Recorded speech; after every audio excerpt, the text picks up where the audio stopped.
नमस्कार, मैं निकिता रस्तोगी स्वागत करती हूँ आपका डीएनपी इंडिया में। हम नजर डालेंगे आज की बड़ी खबरों पर। तो चलिए शुरुआत करते हैं बुलेटिन की, जिसमें सबसे पहले बात होगी कि क्या मणिपुर में कुछ बड़ा होने वाला है।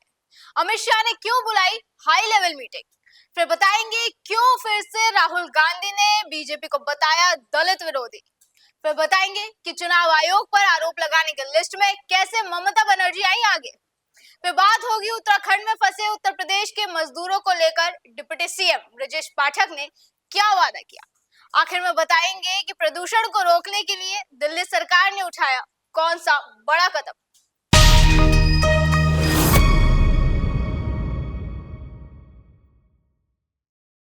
मणिपुर में पिछले 2 साल से विस्फोटक स्थिति बनी हुई है। हिंसा की वजह से अब तक 250 लोगों की जान जा चुकी है। वर्तमान में पूर्वोत्तर के इस राज्य में राष्ट्रपति शासन लगा हुआ है। इसी कड़ी में गृह मंत्री अमित शाह की मणिपुर की सुरक्षा को लेकर एक अहम बैठक हुई। इस बैठक में कई मुद्दों पर चर्चा की गई, लेकिन सबसे ज्यादा प्राथमिकता इस बात पर दी गई कि मणिपुर में एक बार फिर शांति कैसे स्थापित की जाए। मीडिया रिपोर्ट्स के मुताबिक गृह मंत्री अमित शाह ने बैठक के दौरान जोर देकर बोला कि मणिपुर में जितने भी रास्ते हैं सभी को जनता के लिए पूरी तरह मुक्त कर दिया जाए।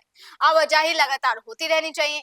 अगर कोई भी उपद्रवी रुकावट पैदा करने की कोशिश करे तो उसके खिलाफ सख्त से सख्त कार्रवाई होनी चाहिए। इसके अलावा शाह की तरफ से इस बात पर भी जोर दिया गया कि मणिपुर को आने वाले समय में नशा मुक्त बनाना होगा। ऐसे में इसके व्यापार को पूरी तरह ध्वस्त करने के लिए भी निर्देश दिए गए। इस बार के लोकसभा चुनाव में आंशिक सफलता पाने के बाद राहुल गांधी संविधान, आरक्षण, जाति जैसे मुद्दों को उठाने से नहीं चूकते, बल्कि कहे तो वो मौका बनाकर मोदी सरकार पर हमला करते हैं। वहीं लोकसभा में विपक्ष के नेता राहुल गांधी ने एक बार फिर मोदी सरकार को दलित विरोधी बताया।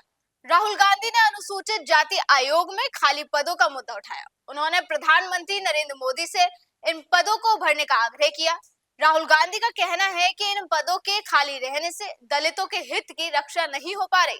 कांग्रेस के पूर्व अध्यक्ष ने इसे बीजेपी सरकार की दलित विरोधी मानसिकता बताया। उन्होंने कहा कि ये आयोग एक संवैधानिक संस्था है, इसे कमजोर करना दलितों के संवैधानिक और सामाजिक अधिकारों पर सीधा हमला है। उन्होंने सोशल मीडिया पर पोस्ट साझा कर लिखा कि बीजेपी सरकार की दलित विरोधी मानसिकता का एक और सबूत देखिए। दलितों के अधिकारों की रक्षा करने वाला राष्ट्रीय अनुसूचित जाति आयोग जानबूझकर उपेक्षित किया गया है। इसके 2 प्रमुख पद पिछले 1 साल से खाली पड़े हैं। वहीं ये मुद्दा संसद में भी उठाया जा सकता है।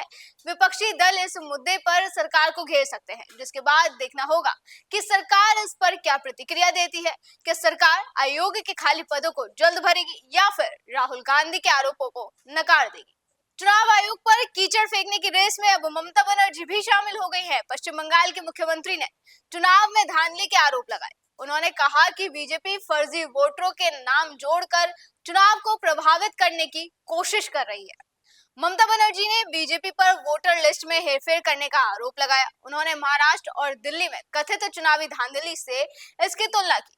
उन्होंने कहा कि चुनाव आयुक्त के कार्यालय में बैठकर उन्होंने ऑनलाइन एक नकली मतदाता सूची बनाई है और पश्चिम बंगाल के हर जिले में नकली मतदाता जोड़े गए हैं।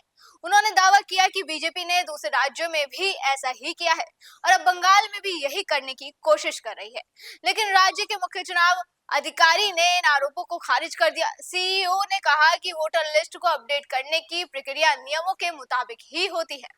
उत्तराखंड में चमोली जिले के माड़ा गांव स्थित सीमा सड़क संगठन के शिविर में हिमस्खलन के कारण कई फुट बर्फ के नीचे फंसे श्रमिकों में से एक की मौत हो गई और 49 को सुरक्षित निकाल लिया गया।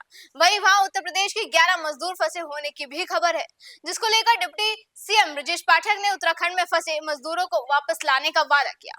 सुनिए उन्होंने क्या कुछ कहा। वहाँ उत्तर प्रदेश के 11 मजदूर फंसे हुए हैं। उत्तराखंड सरकार के लगातार हम लोग संपर्क में हैं। ईश्वर से प्रार्थना करते हैं कि मजदूरों को सकुशल शीघ्र ही अपने घर पहुंचाने में हम सब सफल हों। और उत्तराखंड के माननीय मुख्यमंत्री धामी जी लगातार प्रयास कर रहे हैं। केंद्र सरकार भी लगातार संपर्क में है और हम सब उत्तराखंड सरकार के संपर्क में है और जो मजदूर हैं उनके परिजनों के भी संपर्क में हम लोग लगातार बने हुए हैं। दिल्ली सरकार ने राजधानी में बढ़ते प्रदूषण को लेकर बड़ा फैसला लिया है। पर्यावरण मंत्री मनजिंदर सिंह सिरसा ने पर्यावरण विभाग, एमसीडी और एनडीएमसी के साथ बैठक करी, जिसमें फैसला लिया गया है कि 15 साल से पुराने वाहनों को 1 अप्रैल से पेट्रोल डीजल नहीं मिलेगा। मनजिंदर सिंह सिरसा ने कहा कि पिछली सरकार ने प्रदूषण कम करने के लिए कोई ठोस कदम नहीं उठाए।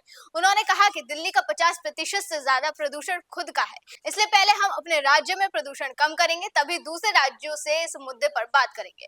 उन्होंने कहा कि सरकार की सभी अथॉरिटी को निर्देश दिया गया है कि वो इस अभियान में सरकार का पूरा सहयोग करे। गौरतलब है कि दिल्ली हर साल सर्दियों में प्रदूषण की चपेट में आ जाती है, जिससे लोगों को सांस संबंधी बीमारियों का खतरा बढ़ जाता है, जिसके लिए सरकार ने कई बड़े फैसले लिए, जिसमें 1 अप्रैल से 15 साल पुराने वाहनों को ईंधन नहीं मिलेगा।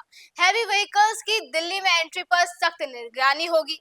दिल्ली में खाली जमीनों पर जंगल विकसित किए जाएंगे। यूनिवर्सिटी के छात्रों को वृक्षारोपण अभियान से जोड़ा जाएगा।